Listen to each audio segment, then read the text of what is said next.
Our story today is called The Law of Life. It was written by Jack London. Here is Shep O'Neal with the story.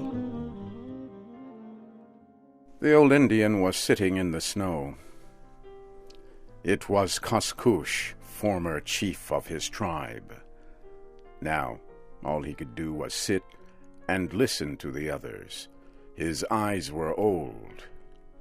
He could not see, but his ears were wide open to every sound.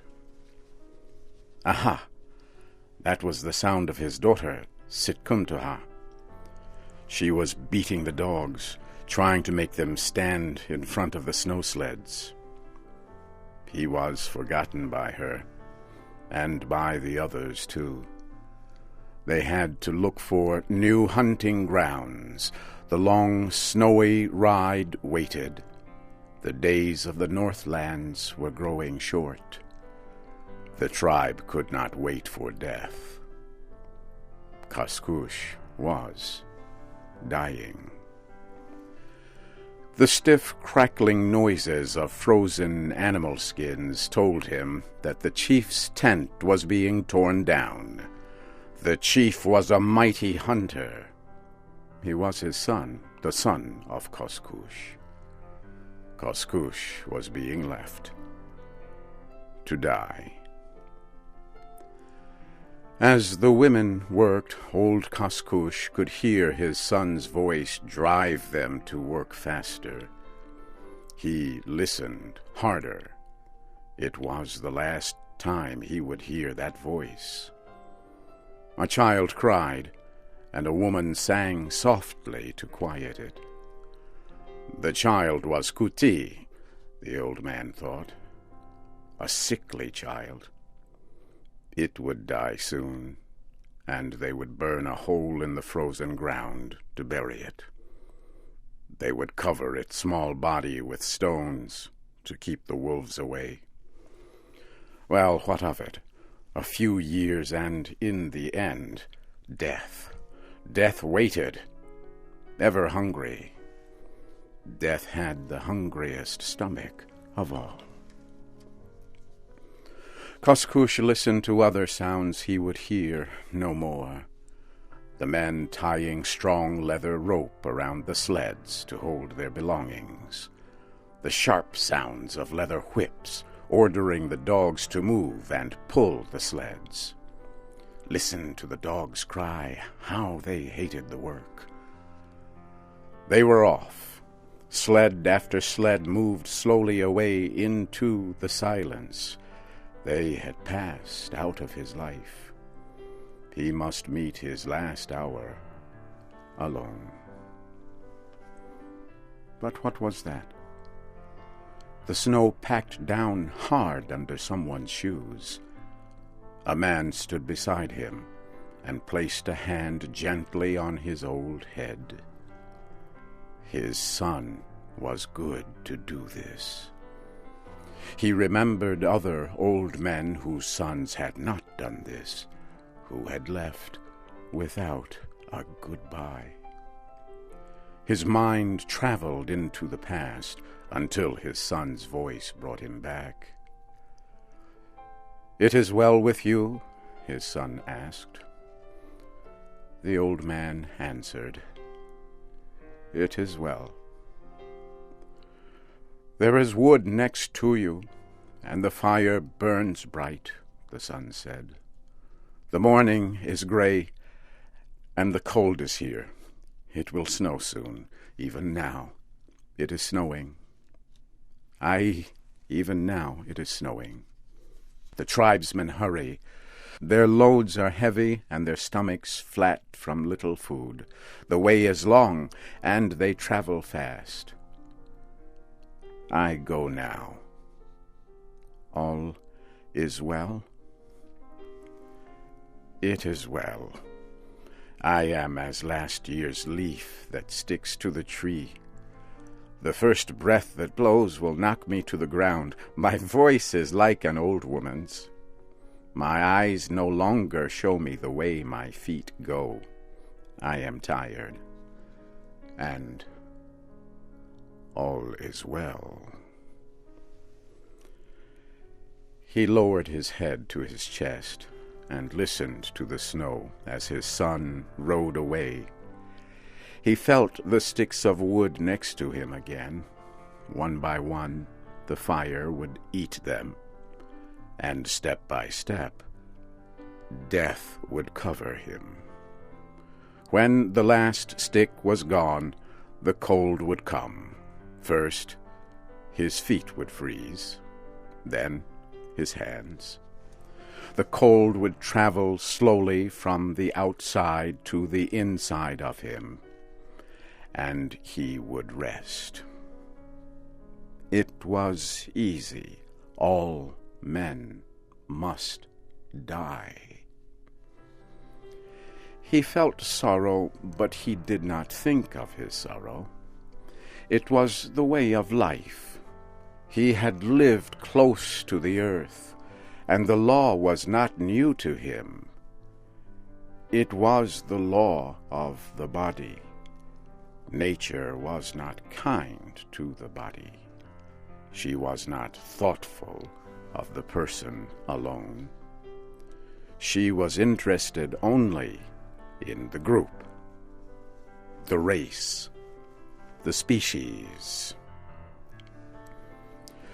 This was a deep thought for old Koskoosh. He had seen examples of it in all his life. The tree sap in early spring, the newborn green leaf soft and fresh as skin, the fall of the yellowed dry leaf.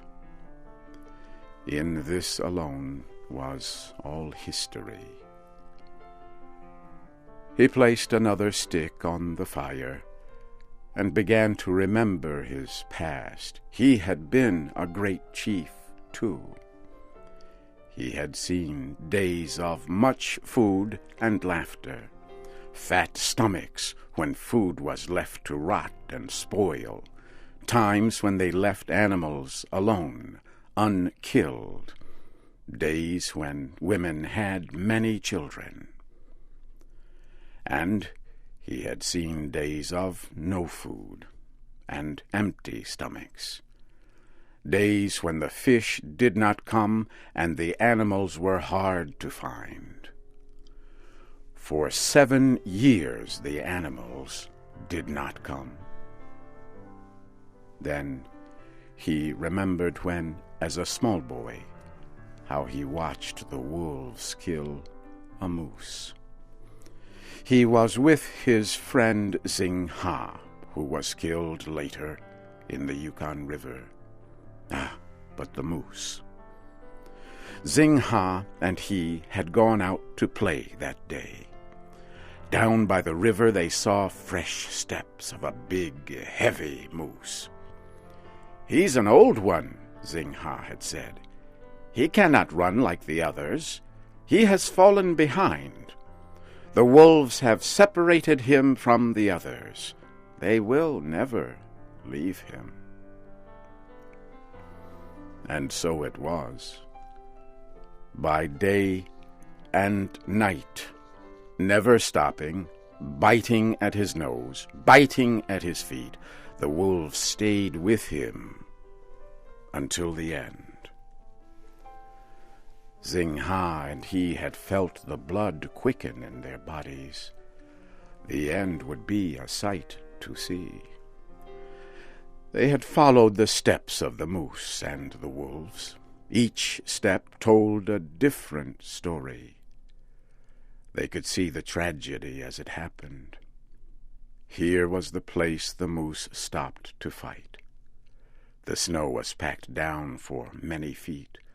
One wolf had been caught by the heavy feet of the moose and kicked to death. Further on, they saw how the moose had struggled to escape up a hill.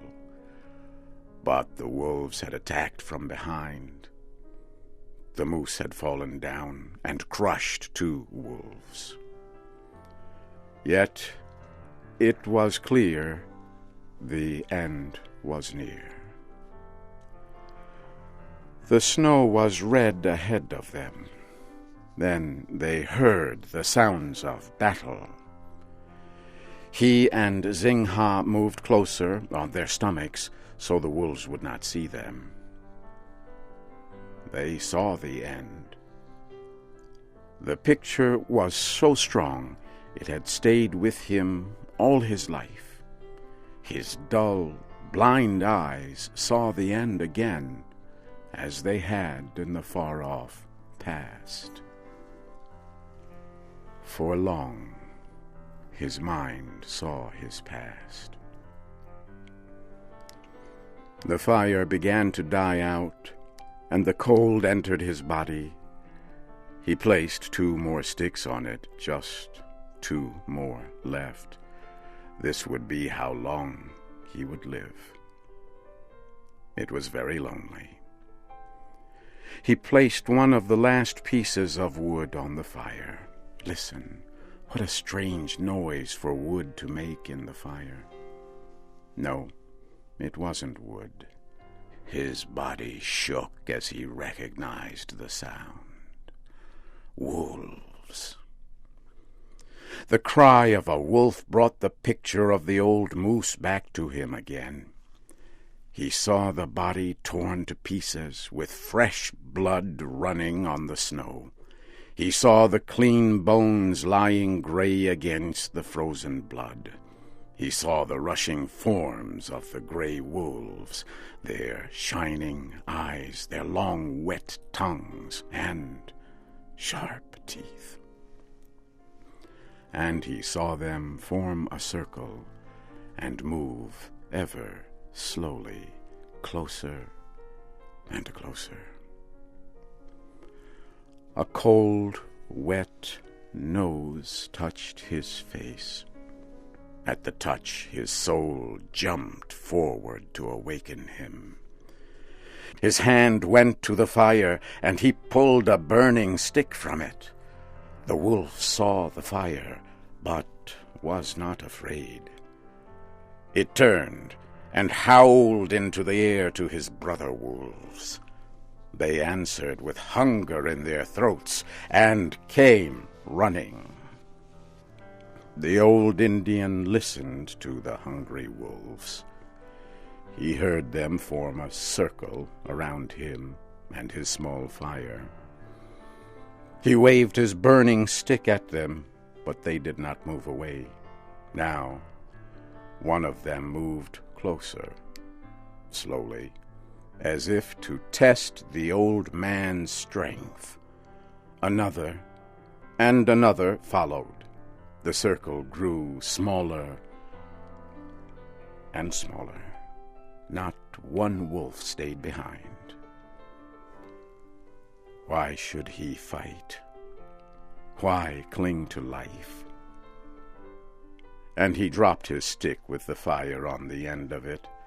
It fell in the snow, and the light went out. The circle of wolves moved closer. Once again, the old Indian saw the picture of the moose as it struggled before the end came. He dropped his head to his knees. What did it matter after all?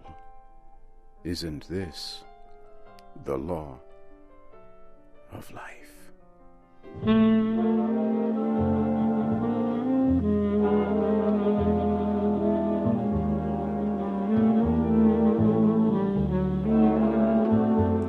You have just heard the American story, The Law of Life. It was written by Jack London. Your storyteller was Shep O'Neal. Shep O'Neal. Shep O'Neal. Shep O'Neal.